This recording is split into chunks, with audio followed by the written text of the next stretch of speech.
just a short while ago.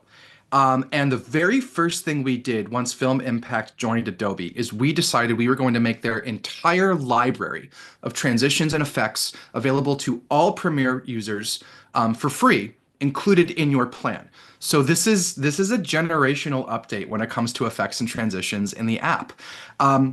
Let's go ahead and add some right here. I'm going to go ahead and let's delete this transitions and effects available to all Premiere users. It'd be nice to be clicked on the right app when I do that. Francis, am I still coming in live? Did I mess anything up? No, no, you got it. All right, man. Thanks. Great. So let's exit out of there real quick. And a little bit of technical difficulties here. This is live TV, folks. Interesting. My delete button isn't working. So we're going to roll with the punches and try one more time. All right, let's go ahead and go to effect controls here. I'm going to find this transition and let's try to delete it there. Nope. Okay, well, it's some kind of a keyboard thing, but we're going to roll with the punches here. So what I'm going to do is apply a transition right here. We see this, extreme close-up rolling into a wide shot there. So what I'm going to do is I'm going to highlight both clips right here, and then head over to my effects panel. All of your film impact transitions and effects are available in the effects panel right here, but there's something extra special about these transitions and effects. Of course, I can go ahead and I can go to, let's say, lens blur, or I'll apply another light leak and I'll drag and drop that right here. Pardon me. Let's apply that right there. Let's try to do it somewhere else. Try to delete this one. Okay. We have a little bit of a... Oh, it's because the timeline is locked. That's why. Let me go back to my project right here. I have the project locked. Let's unlock that and try it again. Good. There we go. Okay, so if anyone ever wants to know how to actually prevent any changes from happening in your timeline or how to lock your timeline, you go over to this little green button here, and then you go ahead and click on that and you can lock it and unlock it. So now that I'm able to actually delete my transition, let's go ahead and do what we were doing before. So again, was not a bug, it was user error, which sometimes happens. All right, so let's hop back over to effects again. So It happens to the again, best. oh, did you say it happens to the best of us? It happens to the best of us. We are in this app probably 10 hours a day and Yeah, sometimes still make mistakes. So give yourself a little grace. you got it. Will do. We're going to go ahead and get started now. So again, I can drag and drop a transition anywhere I want from the effects panel, but I really want to focus on the Film Impact dashboard here. The Film Impact dashboard gives us real-time previews of every effect and transition and animation before we apply them, so we have a really good visual idea of what's going to happen when we apply them. So if we go to this transition right here, I'm cutting from an extreme close-up to a medium shot right there. What I'm going to do is I am going to highlight both of these clips, and then I'm going to go to my Film Impact dashboard. I'm going to find the right transition that I want to. I'm going to go to Transitions here. I'm going to go to Smart Tools, and I'm going to apply Motion Camera. Motion Camera is a really neat transition that kind of makes it look like one clip is flying into another, and there's lots of customizations here. So if we click on Motion Camera and we start from the beginning of this cut and we play it back, you can see that's what we end up with. And I can scrub through that really quick just to see what it's doing. It looks like one clip is kind of zooming in and out of the second clip. It looks really, really gorgeous. And of course, these are all really customizable. I can click on these transitions and edit them in the effects control panel. And for anyone that might have been joining a little later than when the live stream started, we are here digging into all of the new effects and transitions available now for all Premiere users in the newest version of the app, Premiere 25.5. We just applied a motion camera transition, and I'm about to change the preset. So as you can see, with this one motion camera transition, I can do all kinds of different presets. So I'll actually go ahead and jump into super twist out counterclockwise, and we'll see what that does. I like that one. I'm going to keep that one.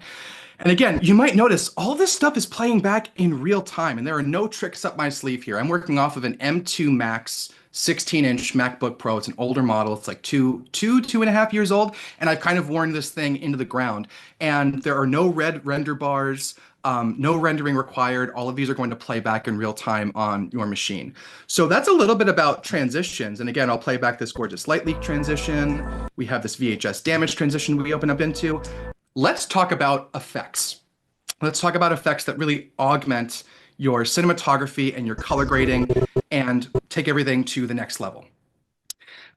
These effects really help elevate your cut and make your story stand out. So let's go ahead and hop on this adjustment layer right here. I added this adjustment layer over the entire timeline to apply some blanket effects over everything. And I have a vignette and a wonder glow on here. Francis, have you used Vignette and Wonderglow? And if so, what are your favorite things about them, and what are some of your favorite cinematography color grading adjacent effects in the Film Impact library? Yeah, I totally have. Vignette is a very common effect that we put on photos and videos just to sort of focus the attention inwards. But most vignettes that you see are pretty rudimentary. They just sort of dim the edges. With the film impact effect that is now, included in your subscription for free, it actually does chromatic aberration. So what it makes it look like is the actual real effect of light fall off with like a not such a great lens. And you may have noticed that there's a big trend over the last few years of cinematographers really searching out the like imperfect lenses, and so this just gives it that extra little something that most people might not be able to put their finger on exactly, but it just looks so much better than just dimming the edges. I love this new vignette. It's subtle but great. It's totally right. We also added a blur in addition to the chromatic aberration. So we're darkening, we're blurring, and we're adding chromatic aberration.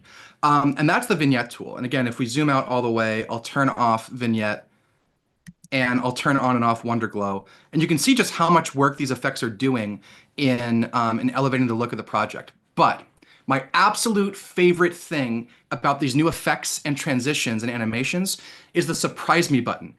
Every single transition and effect in this new library comes with a surprise me button where with one click, I can change every single thing about the effect or transition I'm editing, so I can preview different styles and really find different ways to think outside of my creative box and stretch my imagination. Because these are a lot of parameters you're seeing here. You can really dive deep and tweak each and everything individually.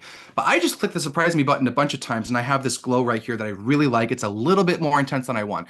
So I hit surprise me until I got to the result I wanted. Now all I'm going to do is just lower the intensity a little bit. And I'm going to go ahead and change the ambient color from purple to red and change the regular color from yellow to red. And now we have a nice red hue over the entire project. That is so tasty. Tasty indeed. It is Yeah. tasty. These are things that we've wanted to be able to do for a long time inside of the application.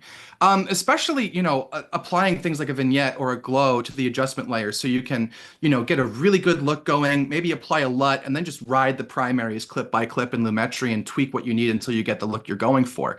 And again, if I want to go back, if I click surprise me a bunch more times, I can just simply, I'll click on surprise me like a lot of times and just Control Command Z until I get to another one that I'm happy with. Again, I'll stick with this one now and just turn the intensity down.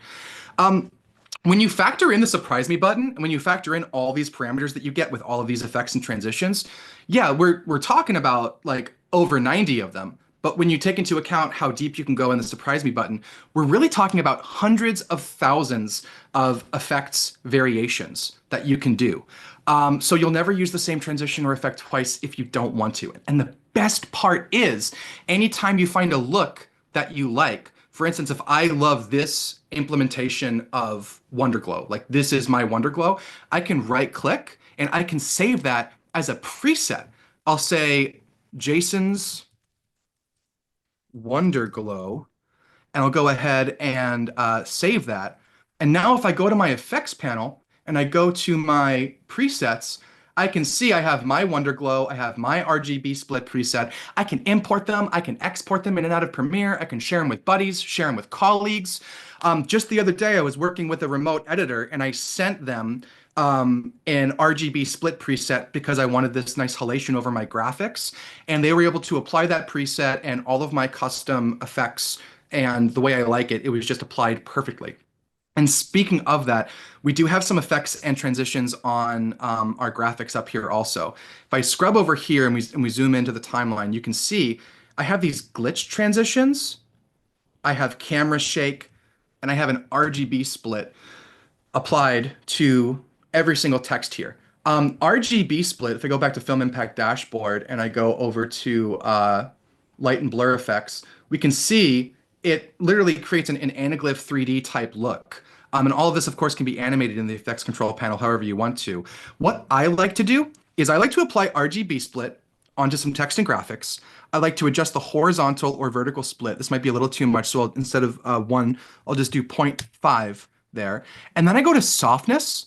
If I turn softness all the way down, you can see it's a really hard effect. And I adjust softness, and now I have this really nice pink glow coming off of the text. And if I zoom in all the way, you see the yellow and the blue. I'm almost creating this like 3D hover over the text. And I can also go into channel shift if I want to change the color of that. And I can decide, okay, well, now I want this kind of yellow and blue glow.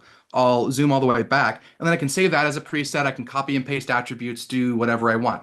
And through this timeline over here, for all these effects and transitions and animations that we've added, we have a really, really interesting social media cut down that we can share.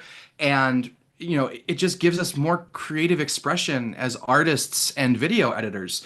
But most importantly, Premiere Pro really, really needed this stuff. And we're so thrilled that everyone now has access to them. So again, we'll say this a bunch of times, head over to your Creative Cloud app and update to 25.5 if you haven't already. Um, Hey, Francis, any other thoughts yeah, about, these color effects before we move over to motion design and animation? well, we did get a comment in the chat from Piotr who says, I like the VHS effect, and I love the VHS effect. Can we spend a little bit of time kind of going a little bit deeper on that? Because it's actually really smart. And I can give you guys a little bit of insight into the way that these effects were developed. The Film Impact team is now part of Adobe, and so I've been able to spend, well, me and Jason both have been able to spend a lot of time with the engineers. They literally got an old TV and a VHS deck and played it and paused it and played it and paused it and tried to wear out and abuse the tape and pointed a camera at it and studied it and tried to figure out how to replicate that. So these are some of the most authentic and accurate VHS type effects that I've ever seen. I'm really impressed with what they've been able to come up with. Yeah, I agree with you. And they're extra special when you stack them. So like I'm working with that VHS transition right now, but remember, like I have that vignette and the Wonder Glow on the adjustment layer above. So I'm getting the darkness, I'm getting the corner blur, I'm getting the chromatic aberration, and I'm getting the glow from the Wonder Glow. And as I tweak this and then play this one back, it's an entirely different VHS damage transition. Also, like every transition in Premiere, I can go to transition timing right here. So I can go to the first frame of the transition and I can start and say, okay, let's say I want some more black time, I want some more flicker, or I want less time. I can go over to, I can see the video comes in at about 50% of the complete transition timing. So it's a social video. I want to see video right away. I'm going to start at 47%, so I only get 1 or 2 frames of black flicker before the image comes in. And then, of course, I'll shoot over to the last frame of the transition right here. Let's go over to there on my timeline. I'll go to the last frame, go to transition timing at the end, and I can choose to fade this out really nice, or I can just, find a frame to cut on like right there and just cut straight into the video. We'll go ahead and play this back and see how it looks. Yeah, so it's a little bit choppier than we might want. So we'll go back to the last frame here and go to end and then smooth that out a little bit more for less jump. And yeah, these are made for experimentation. It really reminds me of playing in a sandbox for video editors. And you have this level of customization and control over every single transition and effect. You can really make them your own and make something special with them. So that's VHS damage transition. Let's start talking about motion design and animation a little bit. Um, so here's a timeline right here. We have nothing. We have some intro graphics.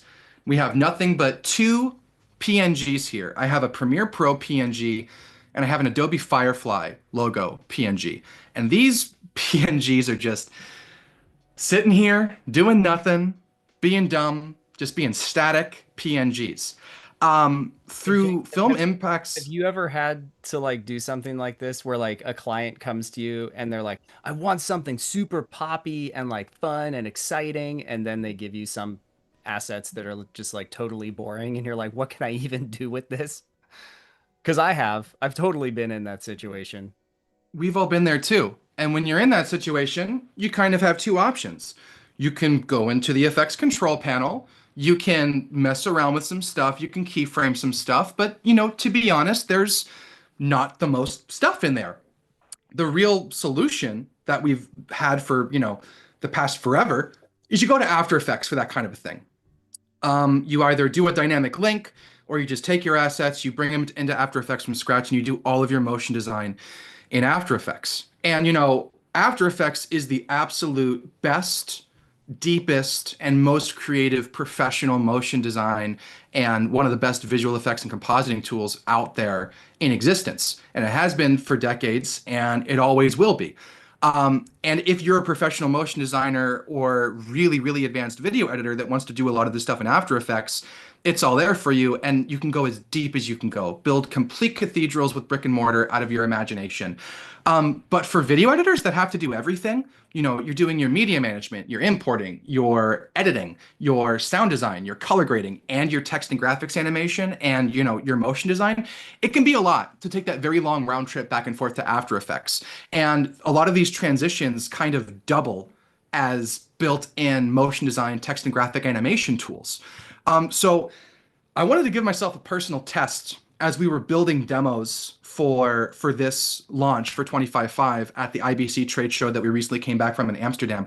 I wanted to challenge myself and see how far can we really take the concept of animation and motion design in Premiere Pro using nothing but dragging and dropping effects and transitions, modalities that video editors are familiar with, that we love, that we use every day, that is really easy for us and fast for us to understand and to tweak. So I'm going to hop over to the after timeline right here, and you can see I have the same exact PNGs, the Premiere and the Firefly one, at the same exact spot. I've done nothing but add a number of effects and transitions from the Film Impact library, and I've stacked a couple adjustment layers so I could stack those effects and transitions. So let's just go ahead and play it back and see how it looks. I'm not muted. Okay, let's go ahead and play it back. We'll click on this right here and let's play it back.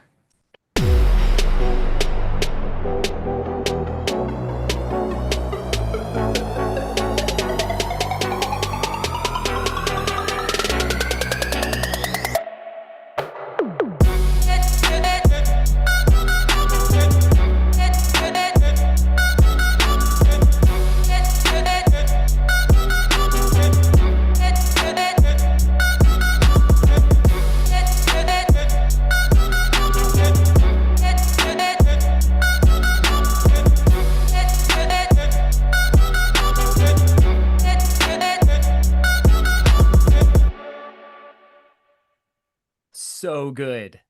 So good, Jason. Every time I see that, I'm like, dude, so good. Yo, it was a lot of fun to build this one, man, and thank you. And in the time since we've launched, I've seen a lot of really sick examples from users out there about how they're taking these effects and transitions to the next level with animation and motion design too. Let's go ahead and walk through and dissect. And we're going to do a lot of frame by frame scrubbing here. The video playback was pretty good out with the broadcast, the live stream. But we want to go frame by frame to really make sure folks see how crazy some of these are. So you might notice I have my cute little RGB split preset here on the text because I'm kind of obsessed with it and addicted to it a little bit, and I'm fine with that. I love my pink glow. Prime my pink glow for my cold dead hands.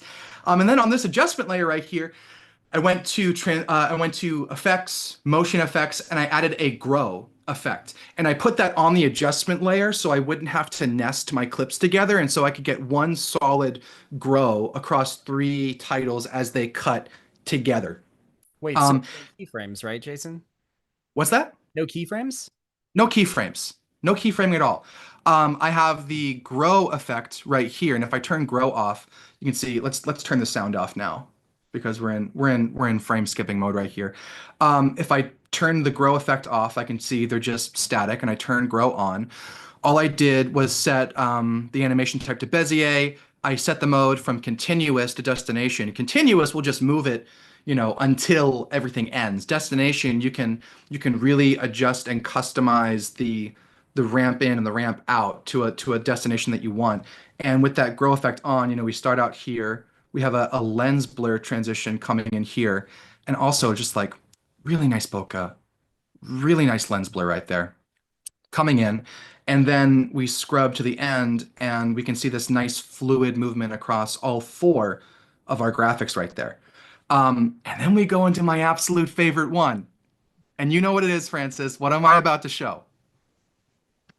Oh, I know. I know. Kaleidoscope.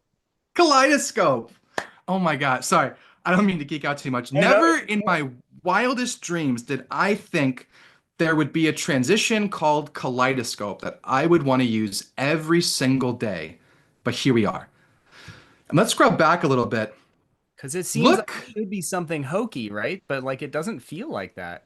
This it feels great. doesn't it doesn't feel hokey at all. And you know what? It works really well on video. I mean, look at the detail that Premiere is doing right now. It's duplicating this PNG like literally hundreds, if not thousands of times. And again, it's all playing back in real time. I'll just scrub here and it's all playing back in real time. So again, like I could use the surprise me button right here to go to a middle frame and we can shift up this kaleidoscope a little bit. Whoa, wait, this one was very far zoomed out. Do you see that? Oh We can see wow. these dot details right here. All right, we're scrubbed back out. Let's see what this one looks like. Let's scrub it through. We're going really high up. Whoa. Whoa. The surprise me did exactly that. This was a surprising result. It was a surprising result. And of course, I have the transition ending right on the beat as it goes ba da da bum bum. So no matter what I do and surprise me, I can change, what's in the middle, but I know I'm always going to end on that boom, on that beat drop. And as editors, that's what we're good at. We're good at, cutting to the beat. Whoa. Okay, yeah. I'll click on it a couple more times.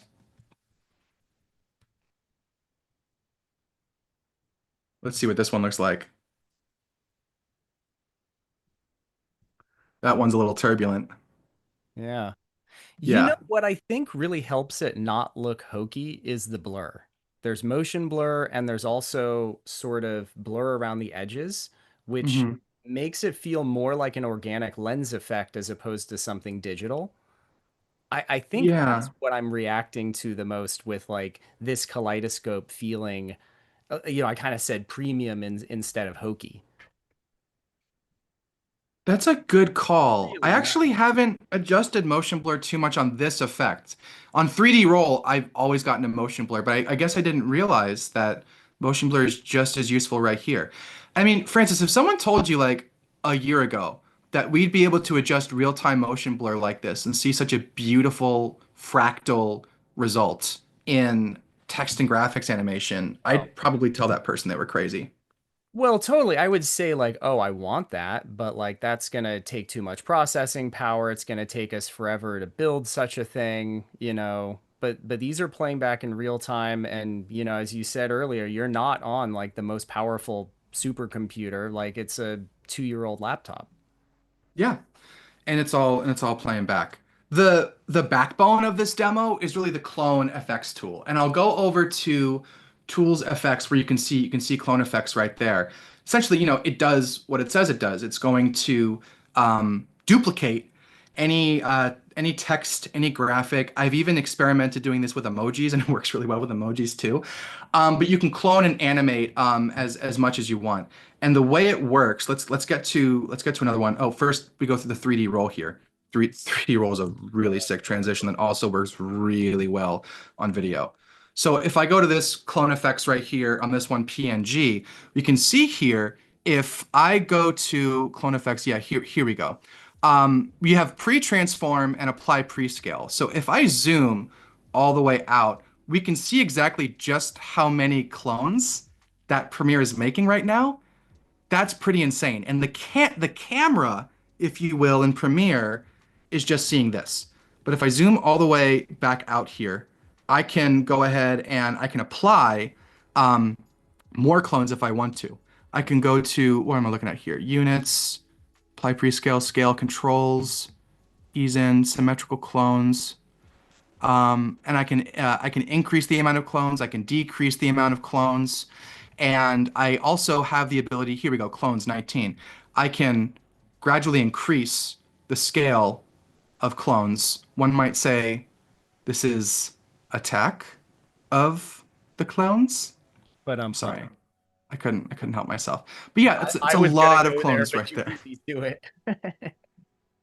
I'm gonna Command Z myself out of this. Here we go. So now we can see like that's the look we're going for.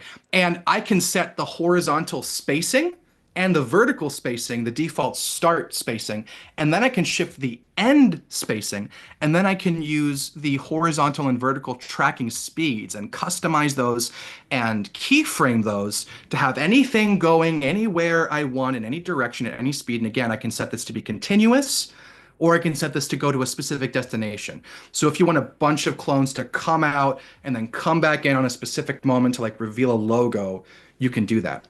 Yeah. But again, like the way I built this demo in like, I really messed around with this for about 90 minutes to 2 hours to get this 30-second timeline, which I think is a pretty good time save. The surprise me button got me to all of the initial clone effect animations that I wanted, and then I was able to tweak from there, but surprise me got me 80-90% of the way there. So Yeah, we go Jason, into glitch. from Melanie in the chat about the surprise me button. Is it infinite or will it eventually go back to the beginning? I think it's infinite, meaning that it randomizes each time. But do you know if I'm right about that? If we're answering at a mathematical scale, eventually, if you press it tens of thousands of times or thousands of times, it will eventually revert back. But I don't know if I know anyone who wants to sit there and All right. hit that button tens or thousands of A times. room full of monkeys will eventually type, Hamlet, but who's got time for that? So what it's doing is it's randomizing the effects each time you hit it. So it should be truly random is I think how I understand it to work. That's how I understand it to work as Yeah. well. Because again, like it's not only all of these independent parameters that you have to tweak. Some of the transitions have fewer properties than others to tweak, but you have every single property to tweak. But then you have an underlying seed value. And a lot of these effects and transitions have a whole seed value. And what I've noticed, like the light leak transition, for instance, has thousands of potential just seed values. And then outside of the thousands of seed values, you have dozens of parameters to affect. And if you combine and randomize all those together, you get a near infinite number of opportunities and possibilities. And what Surprise Me does is just completely randomize those. And that's why we like saying that out of these 94 effects and transitions, we're really talking about hundreds of thousands, if not millions, of variations. Um, yeah. And the next thing I want to walk folks through is the slice transition. Let's zoom into the timeline right here so we can see the slice right here. And I'm just gonna frame by frame. And what really struck me about this, and I had my jaw open the first time I was really walking through this intimately, but it looks like we're almost viewing this overhead, like we're in an airplane or a helicopter looking at an aerial view over on top of our video. And we can see that these slices and these out of focus ribbons start to cut in until everything blurs and blends together. And we have this custom colored slice that I've colored to match the Premiere logo. And then it comes in and slices in to reveal the logo. Yeah, it's pretty nuts. And moving right into, lens blur, you can see if I turn, I have these logos very out of focus right here. If I turn off track 4 and I turn off my adjustment layer, we can see what the original, clone effect is doing right here. I animated them so that they and then pop back out of the screen. And when I turn that lens blur effect back on the adjustment layer, all I did was all I did was go to the blur amount, and then as you can see right here, I just keyframed that in the effects control panel a little bit. So I added one or two or three manual keyframes, and then at the end of the effect right here, I did some frame by frame keyframing so that the blur kind of comes out as the next logo comes in. And again, if we frame by frame that, there's a lot of stuff happening right now between just in this one transition. And the fact that it's playing back is kind of astounding. It happens very quickly. That's super cool. Yeah, we have the light sweep transition right here, which just adds so much beautiful bevel and emboss.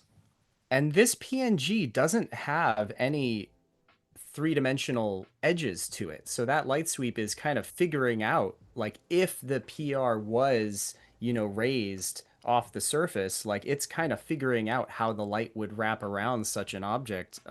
It's really doing a lot of work. And even in the edges here too, it makes it look like it's a sort of a rounded chiclet kind of shape, But in truth, this is just a completely flat two-dimensional PNG.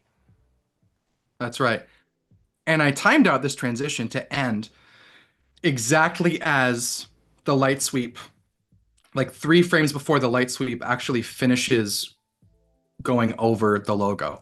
Um, but now we're going to enter my second favorite part of this timeline, and that's the VHS damage transition again, going into the 8-bit retro arcade mosaic effect look. Let's zoom out there so we can see the whole thing. This was a really special thing also. I knew I wanted to do like a retro 8-bit take on both PNGs and both logos. The VHS damage transition really lended it well to itself because it's like a retro transition going into like a retro style effect. Again, if I turn off my adjustment layer on track 4, you can see this is just a really, really obnoxious clone effects where it's just dancing.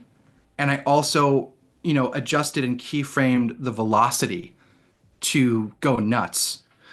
And the Premiere logo isn't doing much of anything. If I turn track 4 back on and we really play back this from scratch, we can see we have a cut and we have 1 pixel and then we have, 9, and then it keeps multiplying. And if you also zoom in and look at the actual mosaic here, I can see I customized them to kind of come in up, and then you'll notice like a flat circle at the top, making each pixel kind of three-dimensional. And then also there's some chromatic aberration and blur and a property called what's it called? What's it called? It's called vertigo that kind of warps the whole perspective of the thing. Wait, so I'll how zoom back many out effects there. do you have going on here? So it's just the clone effects on the clip itself. If I go to the adjustment layer, it's Mosaic FX and it's an RGB split also. So I'll turn off Yeah. Mosaic effects and then we have the RGB split. And if I turn off the RGB split, we can see I have that. Yeah, the vertigo and the chromatic aberration is coming from this custom RGB split. Vertigo is actually one of my favorite parts of RGB split.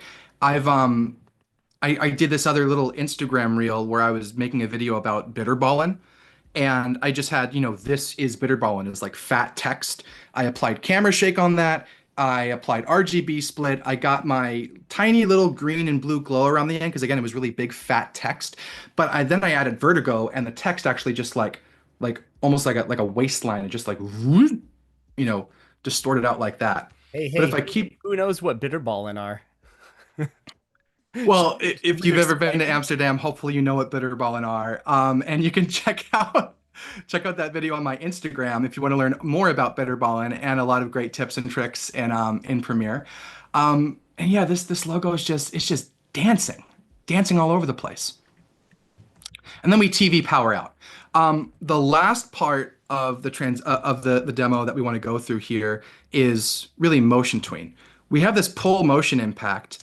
These are some of the great drag and drop transitions that just do what you want them to do. If we go to transitions here and we go to animation, imagine using these on a cinematic title, a lower third graphic, if you will. You just need something to pop in, pop out.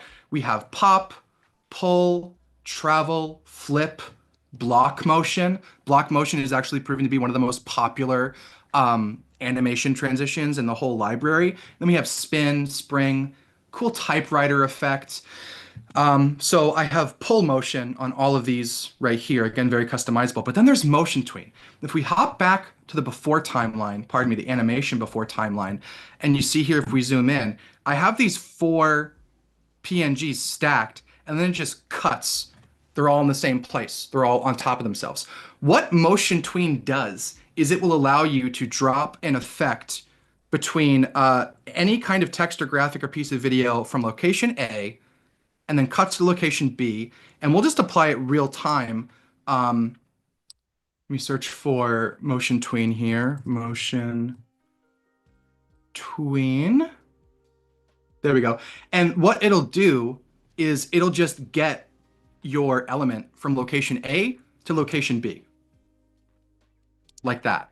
And then I can click on the transition and I can go to a bunch of presets. There's a lot of presets here. I'll do overshoot pitch. We'll see how that looks. Like that, yeah. So that whole transition there is just motion tween. As you can see, I have the same motion tween on all four graphics. And what I just did is I changed the preset, knowing that some would go to the left, some would go to the right, some would go left, left down, right down, top left, top right, and they'd all fly out with the same preset and end up in the middle. And this was actually the fastest thing to do because motion tween is one of the easiest, transitions when it comes to animating text and graphics. And they all just fly in like that. And then we have a glass impact transition out to black. And that's the demo. That's the so again, is this as nearly as complex or deep or customizable as you can do in After Effects? No. Under no circumstances, absolutely not. But are video editors now like a lot more dangerous when it comes to text and graphics animation and motion design in Premiere? I think the answer is absolutely yes. We can do all of these with simple drag and drop effects and transitions now. And video editors are now, like I said before, like we're dangerous now when it comes to some of this stuff. And we can do it all right here in Premiere without interrupting your end-to-end workflow if you don't have time to, or if you don't want to go somewhere else like After Effects. Yeah. Yeah, this stuff is, the name of the game with video editors is you need to be able to work quickly, efficiently, and deliver high quality professional results in a timely manner. And a lot of the time, getting to that sort of like 80 or 90% mark is most of the time totally sufficient for what you need to do. Could you get this to that sort of like 100% mark in After Effects and do like super crazy stuff? Absolutely, but you would be messing with a lot of keyframes and it would take you a lot longer. I'm just so impressed by the level of control that you have with these effects inside of Premiere Pro, and it's always going to play back in real time because they're all super GPU accelerated and very efficient. But at the same time, you don't actually need to customize everything under the sun to make it look really impressive. A lot of the defaults are totally great. And that surprise me button, again, I was very surprised by how much I use the surprise me button, because I consider myself to be like a professional, high level, like very experienced editor, right? And so, like, I'm not going to hit the like do it for me button, I'm going to do it myself. Um, but the truth of the matter is, when no one's looking, I'm gonna totally hit that surprise me button and let people think that I spent hours and hours customizing to find that like super unique look. I am just totally in love with all of these new effects. Um, and we should talk about the dashboard for a second too. The visual effects dashboard that lets you see in a very visual manner what these effects are doing, and it gives you a little preview of what they do, so you can see. Now, there is something important to understand, which is that Premiere always had a bunch of effects in the past, and those are still there.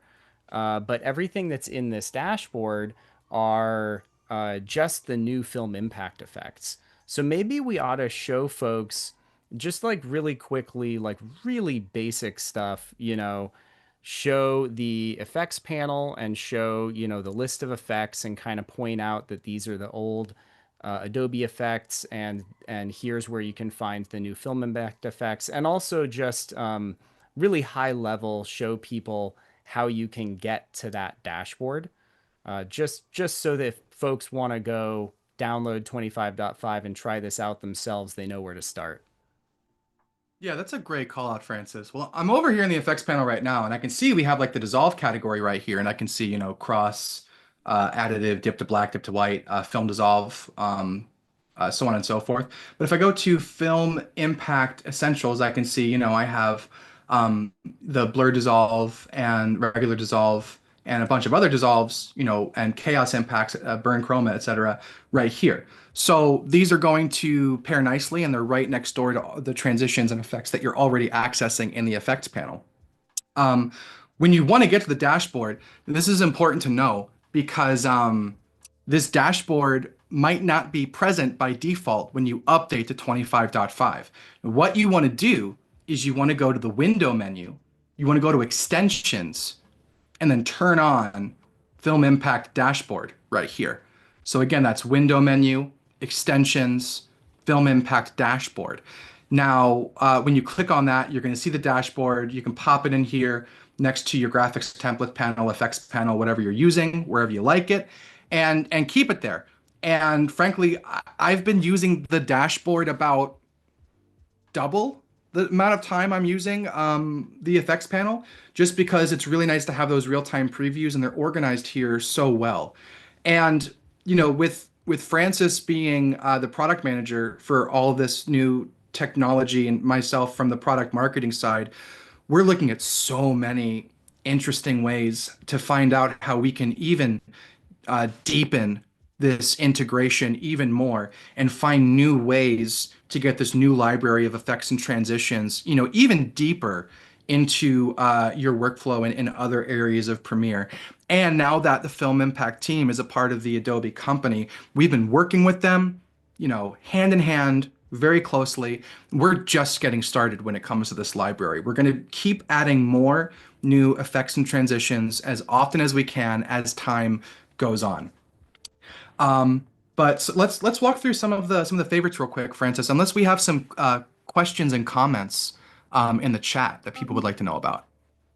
No, I think let's go through the categories. Nice. Okay, so for essential effects, we have things like long shadow, vignette. Rounded crop is really cool. I was actually just doing a YouTube video about the new Premiere on iPhone, which is so sick. Please go ahead and download that if you haven't already. I mean, just like shameless plug here. Oh, I don't even care. I love it so much. It is best in class editorial made for your thumbs. It's everything you love about Premiere on your iPhone. But I was doing a YouTube video where I had me on the left side. I have, a screen recording of Premiere Mobile on the other side. And I actually applied rounded crop to the screen recording on the iPhone, and I was able to like get a nice rounded corners, and then I added long shadow, and I was able to get a really nice good like drop shadow from the screen recording that I was propping on the right side of the screen. Oh, and then obviously we went very heavy into mosaic effects. This is a great effect if you're blurring a face or something. Lights and blurs for effects. This is really like the creme de la creme when it comes to color grading and cinematography adjacent effects. We have glint here, volumetric grays, RGB split, light leak effects, wonder glow, edge glow, bokeh blur right? Mm. For motion effects, we have a lot of great 3D and 2D text and graphics animations here. The Grow, camera 3D shake one, rotate, really spin, cool. space, shrink, move. Oh, and camera shake. We've been talking about camera shake a little bit here, but this camera shake effect is so good. You're going to swear that your locked off tripod shot was captured on someone's shoulder. And again, very customizable. Um, and then for tools effects, we have, oh, do you want to play with channel mix a little bit? Real quick? Ooh, yeah. All right, dude. If you're a color geek, you're gonna love channel mix FX. This is one of the newer ones, and I can do all kinds of things here. Essentially, it's kind of like mixing your RGB channels together a little bit. So if you're in like a really dingy lighting condition, like if you're shooting with a lot of fluorescent light, I can independently affect the red, green, and blue channels here. And so I can, unlike using curves, what we're really doing is changing the strength of each red, green, and blue channel globally across the clip. So you can do some really cool color grading here. I'll add to the green channel. I will add to the red channel to make it a little bit warmer. And then I'll just remove a little bit of the blue channel here. And now I have this with the Wonder Glow, with the vignette. I'll just hop over to Lumetri real quick on this clip, and I'm just gonna lower the exposure a little bit altogether. And now I have this really beautiful, like sunburnt 1970s California Easy Rider kind of a look.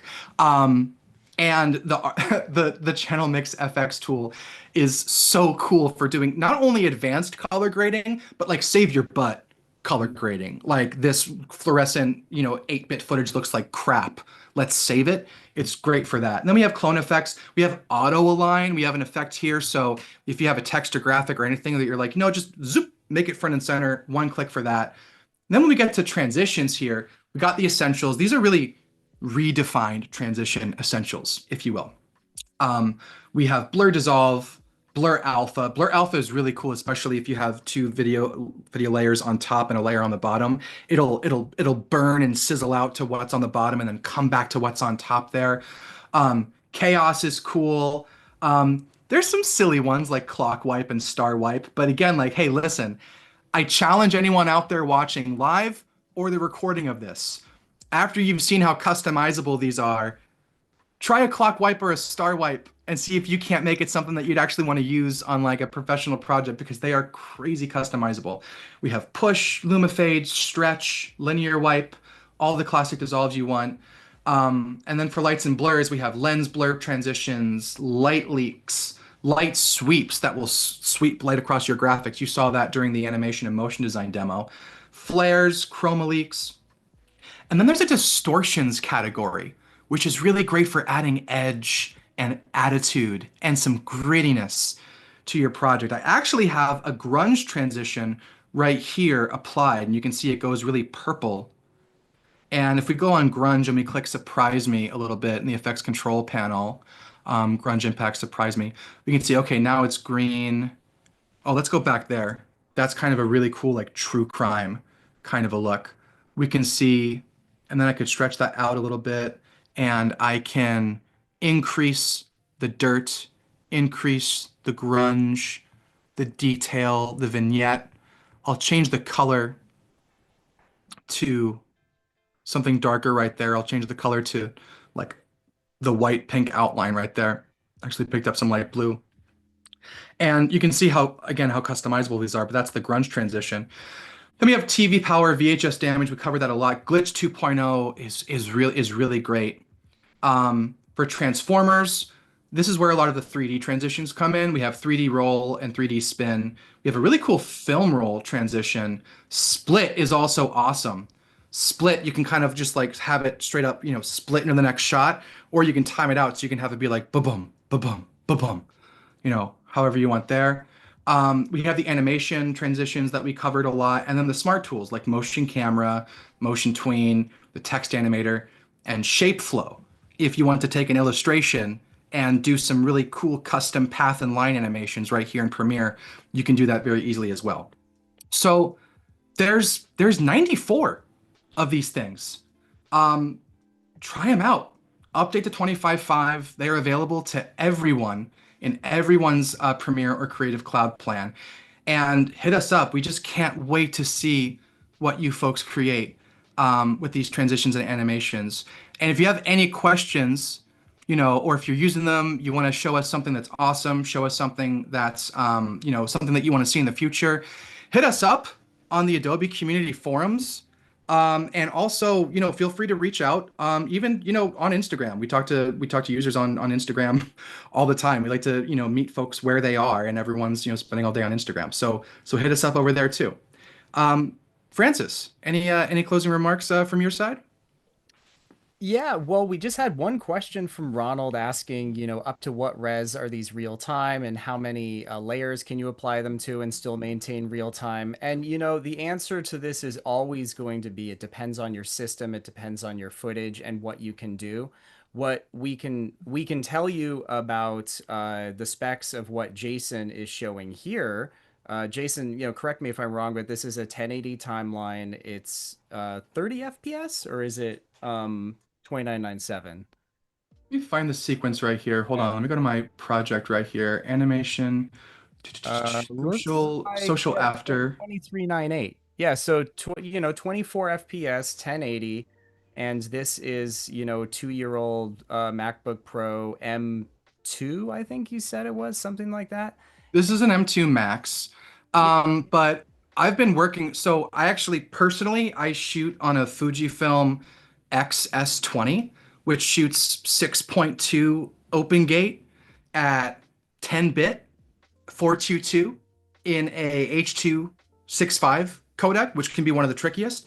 And I'm banging through 6.2K open gate aspect ratio, 6.2K resolution stuff in 10-bit. I'm applying all this stuff. It's playing back in real time. What I've found is that, sometimes if you stack like a dozen of them, yeah, you might run into situations where sometimes you want to, render in place or something like that. But for the most part, if you're working with HD stuff, if you're working with 4K stuff, if you're any on anything of a half decent machine or meet anything that meets our minimum specs, with minimum spec machines, you're going to get real-time performance in HD and 4K if you just use one of them. And as you start to stack, eventually you're going to run into a situation where, okay, based on the speed and performance of my machine, you're going to have different variables of performance. But all this is playing back, and I do my regular 4K, 6K work in Premiere on this M2 Max laptop. And I have not run into a situation yet on this laptop where I have to do any kind of rendering in place. It's all been playing back in real time for months. Great to hear.